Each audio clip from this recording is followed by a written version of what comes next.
and megastar who stands accused of sex trafficking, racketeering, and conspiracy. My next guest has been watching these week's proceedings with a particular and personal interest. Big Homie CC is a celebrity bodyguard and security entrepreneur, and he joins me now. I actually think he may get off. I think he might get off. I've seen stranger things take place. They offered him a plea deal of 15 years. He turned it down. What if everything we thought we knew about Diddy was a carefully crafted illusion? What if the stories of secrecy, control, and fear weren't just celebrity gossip, but clues to something deeper? Right now, a major federal case unfolding in Manhattan is pulling back the curtain on Sean Diddy Combs. And one witness, Big Homie Double C, isn't just speaking out. He says he's risking his life to expose a system that has silenced victims, buried evidence, and protected the untouchable. Hit like and subscribe, because the information you're about to hear might not stay public for long. This isn't just another headline. Diddy is currently in court, facing serious federal charges, including claims of organized misconduct and abuse of power. But to really understand what's unfolding, we have to hear from someone who was on the inside. Big Homie CC isn't just a former bodyguard. He says he left the celebrity world behind to become an advocate against abuse and exploitation. And what he's sharing now might shake the entire industry.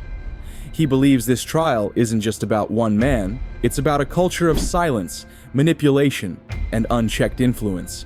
If everything comes out, it could take down more than just a brand. It could expose a system.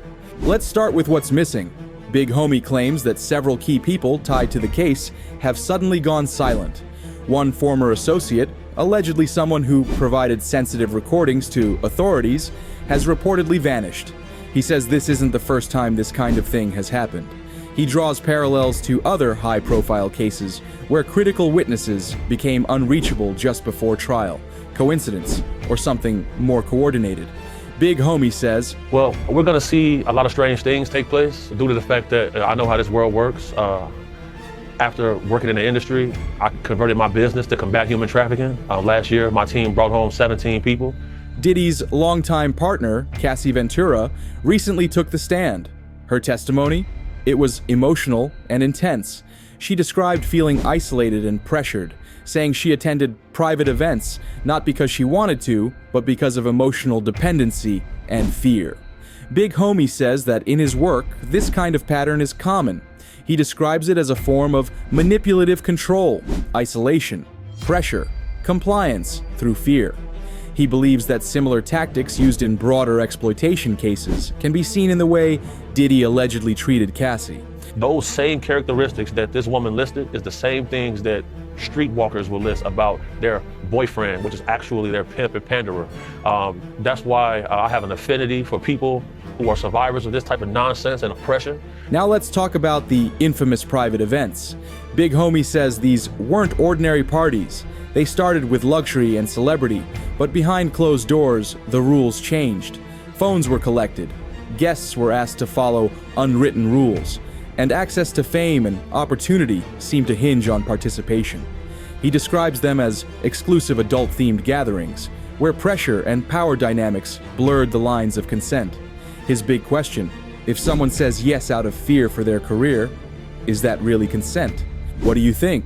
Can someone truly consent if they feel pressured by someone more powerful? Drop your thoughts in the comments. We'll feature the best replies in our next video. Since going public, Big Homie says his life has changed dramatically. He's experienced unexplained health complications, including symptoms doctors couldn't easily explain.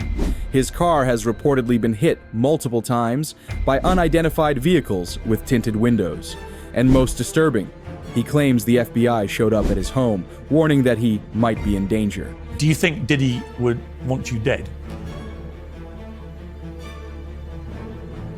Probably be in his best interest if I was. But what really gave Diddy power, according to Big Homie, wasn't just money, it was information. He claims that events inside Diddy's homes were secretly recorded and not for memories.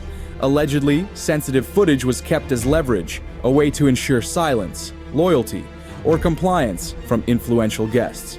He compares this to other major cases where powerful people were filmed in sensitive scenarios, and those recordings were later used to maintain control. Once you have someone on video, he says, you own their silence. Big Homie is now facing a lawsuit himself. He claims it came from a firm that once offered him money to stay quiet. When he refused, the legal action appeared. To him, it's no coincidence. It's about discrediting me before I testify, about sending a message to anyone thinking of speaking out. And if true, it raises serious questions, not just about the case, but about how far people will go to protect the powerful. There's a lawsuit that I'm listed in where allegedly I quipped Combs about his sexual deviant activity, and Big Homie CC doesn't believe Diddy was the one pulling all the strings. In his view, Diddy acted more like the connector, the person who opened doors, organized events, and brought the right people together behind closed doors. These exclusive gatherings weren't just celebrity hangouts. According to CC, they involved influential figures from the entertainment world, social media stars, and even individuals with ties to powerful circles. The deeper concern, he suggests, is about the culture around Diddy's inner circle, a culture that may have blurred boundaries and normalized dangerous behavior. Online discussions have even extended to Diddy's family, with some people questioning how much those closest to him might have absorbed or been affected by that environment. When the spotlight shines not just on one man, but on the world he created, the real question becomes, what kind of example was set, and who else may have followed it? Even with everything that's come out, Big Homie CC thinks Diddy might still walk free. I actually think he may get off. I think he might get off. I've seen stranger things take place. They offered him a plea deal of 15 years, he turned it down. That's that. At first they were saying life. Then it went to 15. He says the prosecutors offered Diddy a 15-year deal, but Diddy turned it down. What could have been a life sentence is now uncertain. According to Big Homie, people with power often find ways to avoid consequences, even when the evidence looks strong. But the case isn't finished yet. Not everyone has testified. One more witness is expected to speak soon, and this person might change everything. Big Homie says they weren't just a bystander, they were part of what happened. If their story connects directly to Diddy's inner circle, the trial could take a major turn. Right now, the big question is, will the truth finally come out? And will it be enough to bring real consequences? What happens next isn't just about one man, it's about the system that surrounds him. Because if even one of these stories is proven true, the ripple effect could change how we view celebrity, consent, and power forever. So we'll ask you, do you believe the allegations, or do you think the defense will win this time? Comment below. We want your voice in this. And make sure to subscribe, because the next testimony could be the one that breaks this case wide open. Stay informed and stay safe. And remember, this isn't just courtroom drama, it's history in the making.